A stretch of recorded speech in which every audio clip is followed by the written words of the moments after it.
तो फिर मुझे जगजीवन राम इंस्टीट्यूट से निमंत्रण आया पहले कि आज जगजीवन राम जी का जन्मदिन है, तो मैं उस कार्यक्रम में मुख्य अतिथि बन के आऊँ, ऐसा पाठक जी ने निवेदन किया। तो मुझे अच्छा लगा कि आज सुबह जगजीवन राम जी को याद करेंगे, दोपहर को मित्र मिलन करेंगे, ऐसी योजना बना के आए। कुछ कारणवश वो दूसरा कार्यक्रम रद्द हो गया या आगे बढ़ा दिया, क्योंकि जगजीवन राम जी के बारे में मेरी बड़ी यादें हैं कि वो जो बांग्लादेश का जो युद्ध आपको याद है, उसके बाद जगजीवन राम जी को पहले मैं ले गया। कहाँ ले गया? चंबल घाटी। चंबल घाटी में डाकू समर्पण के बाद हमने, जहाँ डाकुओं ने समर्पण किया, मोर सिंह, माधव सिंह, माखन सिंह, लाखन सिंह, सबने जो समर्पण किया, उसी जगह पर हमने गांधी मेला शुरू किया, ताकि हर साल लोग इकट्ठे हो, गांधी को याद करें। क्योंकि इतने सारे डाकू लोगों ने अपने बंदूक तो महात्मा गांधी के तस्वीर के सामने ही तो रखा था। महात्मा गांधी जीवित थे तब तो पावरफुल था ही, लेकिन महात्मा गांधी के निधन के बाद भी वो पावरफुल। इतने सारे डाकू, करीब 560 डाकू लोगों ने बंदूक रख दिया जयप्रकाश जी के नेतृत्व में, लेकिन महात्मा गांधी के सामने, तस्वीर के सामने बंदूक रखा। तो मैंने जगजीवन राम जी से मिलकर कहा कि आपको चलना है इस बार गांधी मेला उद्घाटन करने के लिए। तो कहा मेरा उम्र रहा होगा 22 साल, 33 साल, और मैं जाकर उनसे कह रहा हूँ कि आपको उद्घाटन के लिए चलना है। उस समय ऐसा नहीं था कि संतरी खड़े हैं, आप मंत्री के घर नहीं जा सकता, आप अंदर जाते हैं, वहाँ उनके बाल बच्चे जो है उसे आपको पानी ला के देता है, फिर बैठ के बात होता है, फिर पिताजी को बुलाते हैं, मंत्री हो तो भी पूछते हैं कि क्यों आए। तो मैं कहता हूँ कि मुझे आपको ले जाना है चंबल घाटी, वहाँ लोग प्रतीक्षा करते हैं। तो जगजीवन राम जी आए और मेला उद्घाटन के लिए। तो उस समय बहुत इंटरेस्टिंग घटनाएं हुई। उनके आगमन के समय उनसे मिलने के लिए कितने लोग आतुर थे, क्योंकि एकदम बांग्लादेश के वार जीतने के बाद डिफेंस मिनिस्टर कहीं आ रहा है तो उसका जो प्रभाव है उसको आप सोचिए। तो मैं पाठक जी से कहा मैं कुछ जगजीवन राम जी का स्मरण सुनाना चाहता हूँ, कहा जब उन्होंने निमंत्रण दिया। लेकिन आज हम सब लोग उनको याद कर ही रहे हैं, बहुत बहुत सुंदर बात है। बहुत अच्छे व्यक्ति थे, बहुत ही अच्छे व्यक्ति। मित्र मिलन में अभी हमारे विजय भाई और प्रदीप भाई ने आपको कहा कि हम लोगों ने एकता परिषद और एकता परिषद के साथ काम करने वाले गांधी विचार के सबको सम्मानित करने की दृष्टि से जापान में जो निवानो शांति पुरस्कार वो इस साल हम लोग प्राप्त कर रहे हैं। 11 मई को 2 मई को मैं और जिल है वहाँ पहुँचेंगे और 11 मई को बड़े सम्मेलन में वो निवानो पुरस्कार हमें देंगे। निवानो पुरस्कार का एक बड़ा भाग है, उसमें जो आर्थिक सपोर्ट है वो पुरस्कार 1 करोड़ 26 लाख का है।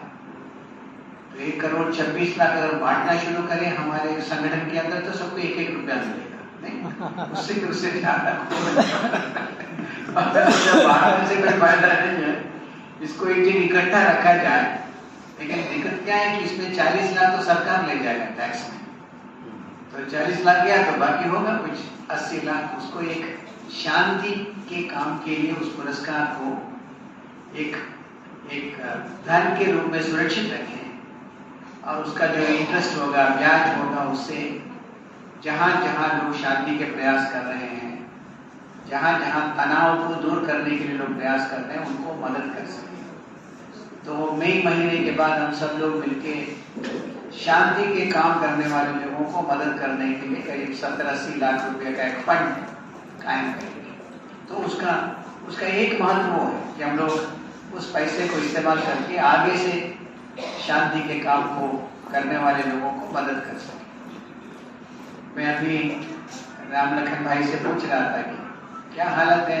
जिस समय हम पदयात्रा कर रहे थे जमुई से पटना तक, उस उस समय तो हर गांव में नक्सली नक्सली नक्सली कोई है। और कुछ ऐसे गांव थे जहां हमको प्रवेश ही नहीं दिया। कुछ गांव में हमको प्रवेश नहीं दिया तो कहा कि आप संभाल कर रहिएगा, आपको कुछ भी हो सकता है। और उस समय हमारे जो विधान परिषद के अध्यक्ष थे जावेर हुसैन साहब ने मेरे से कहा, राजगोपाल जी इतना बड़ा पराक्रम मत करो, जिंदा वापस नहीं आएगा। फिर मैंने कहा जिंदा वापस नहीं आए तो एक बार उस इलाके में घूम के आना बहुत जरूरी है। तो जब हम पटना आए तो इतना बड़ा स्वागत किया जावेर साहब ने अपने घर में, अपने विधान परिषद में इतना बड़ा स्वागत किया कि आप जीवित वापस आ गए। उस समय तो ऐसे हालत था उस इलाके में। तो आप सबने मिलकर उस यात्रा को सफल बनाया। तो ऐसे कठिन परिस्थिति में काम करने वाले लोगों को सपोर्ट करने के लिए इस प्रकार की जो राशि है, उसका जो इंटरेस्ट है, ब्याज है, वो काम आएगा। तो एक तो मैं पहले ही निवानो पुरस्कार को लेकर आपको ये कहना चाहता हूँ। दूसरी बात, निवानो पुरस्कार का इस समय महत्व क्या है ये समझना है, उसी पर मैं आपसे सुनना भी चाहता हूँ। निवानो पुरस्कार का एक इस समय महत्व है कि सामाजिक संगठनों का मनोबल एकदम नीचे के स्तर पर, नीचे के सीढ़ी पर पहुंच गया। कहीं भी जाओ, सामाजिक संगठन के लोगों को भय है क्या हो जाएगा, FCRA मिलेगा कि नहीं मिलेगा, कोई हमने ऐसा शब्द बोल दिया उसको लेके कानून में हमको फंसा तो नहीं देगा, कोई हमको परेशान तो नहीं कर देगा, कोई हमारे संस्था में हमला तो नहीं बोल देगा। तो इस समय दुनिया के कोई संगठन सामाजिक काम करने वाले व्यक्ति को पुरस्कार दे, जिसको वो जापान का नोबेल प्राइज कहते हैं, अगर इस समय हमको मिले तो उसका बहुत महत्व है।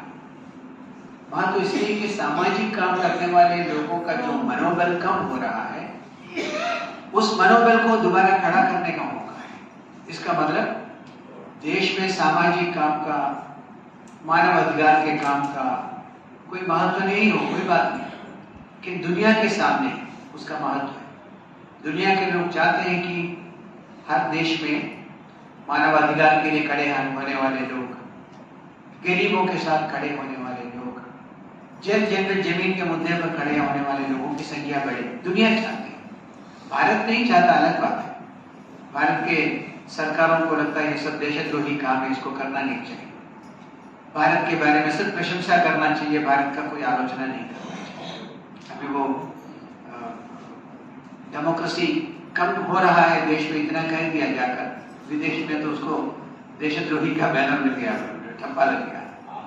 तो ऐसे मौके पर इस पुरस्कार का बहुत महत्व ये समझना है कि ये रिकॉग्निशन है सामाजिक काम करने वाले लोग, और आप सब लोग सामाजिक काम में लगे हैं। आज शायद रिकॉग्निशन उतना नहीं होगा, लेकिन करते जाइए, लेकिन एक दिन इस काम का जरूर रिकॉग्निशन होना, इसका जरूर पहचान होना। इसलिए मनोबल बनाए रखना और काम करना, एक तो यह है संदेश। दूसरा संदेश क्या है, हम सब लोग, जैसे प्रदीप भाई कह रहे थे, हम सब लोग गांधी के रास्ते पर चलने वाले लोग, महात्मा गांधी के रास्ते पर चलने वाले लोग। दुनिया में गांधी की प्रसिद्धि बहुत है, गांधी को लोग बहुत चाहते हैं, कितने भी कोशिश करें उनको बदनाम करने का।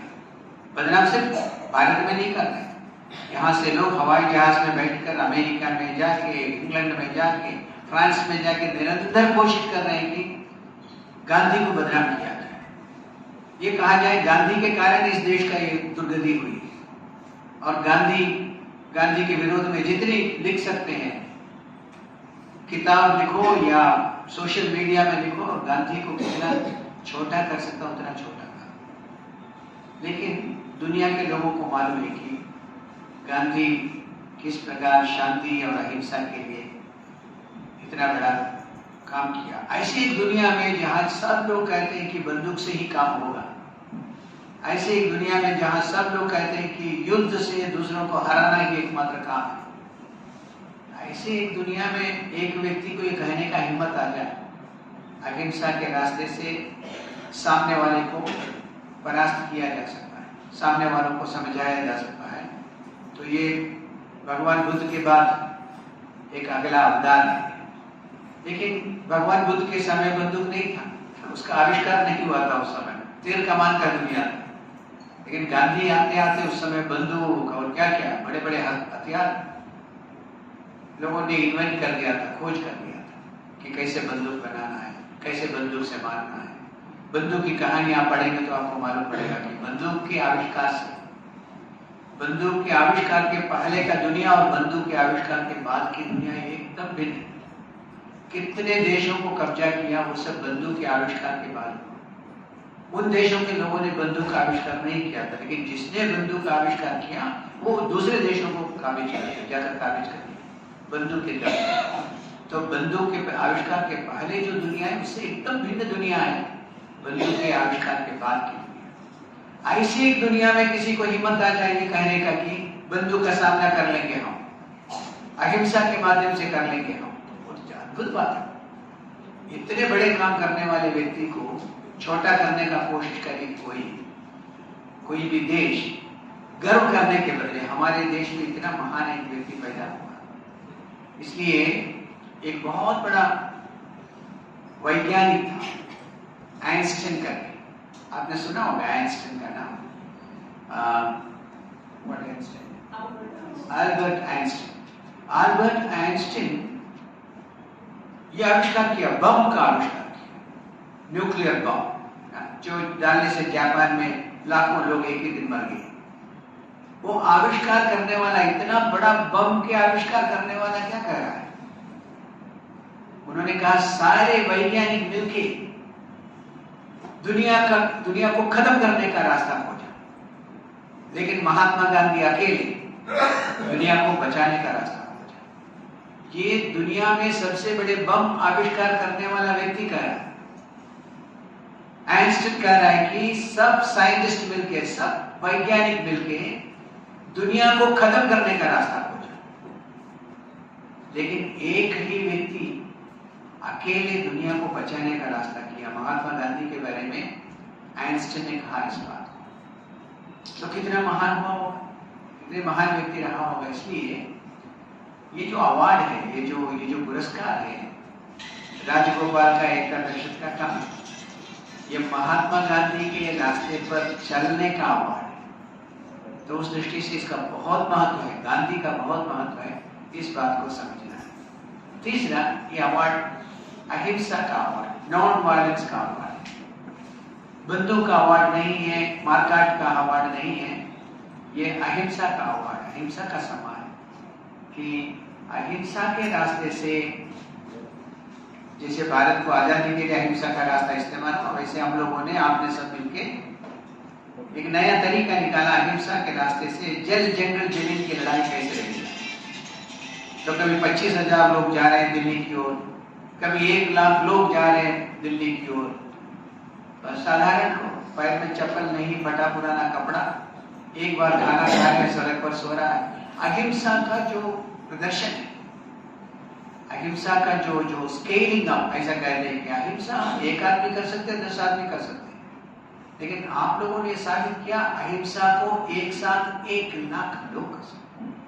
अहिंसा के अस्त्र को लेके 1 लाख लोग महीनों पर सड़क पर सोते हुए दिल्ली की ओर जा सकते हैं और फॉरेस्ट राइट्स एक्ट बनवा सकता है।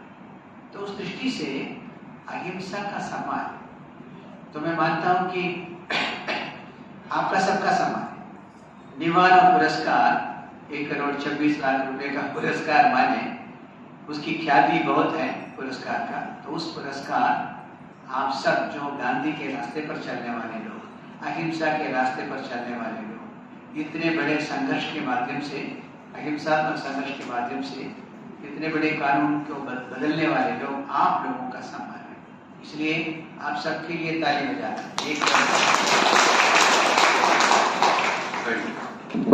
ये तो एक बात, इससे संबंध कितना समय मालूम है, मैं जल्दी ठीक है। तो दूसरी बात मैं आपसे कहना चाहता हूं कि इस देश में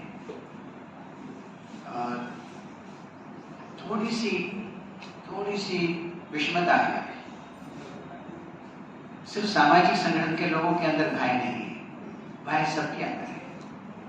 परसों एक पत्रकार ने मेरे से कहा कि ये मालूम नहीं कि पड़ोसी भी मुझे मदद करेंगे कि नहीं करेंगे, क्योंकि पड़ोसी पर भी विश्वास नहीं है।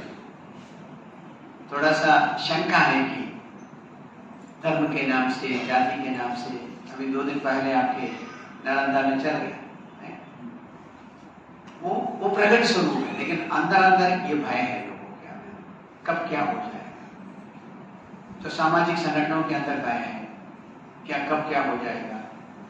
पत्रकारों के मन में भय है, अगर सरकार के पक्ष में नहीं बोलेगा तो क्या हो जाएगा, हमारे यहाँ रेड तो नहीं हो जाएगा, जैसे NDTV में हो गया उसी प्रकार सबके यहाँ रेड तो नहीं हो जाएगा, CBI तो नहीं आ जाएगा।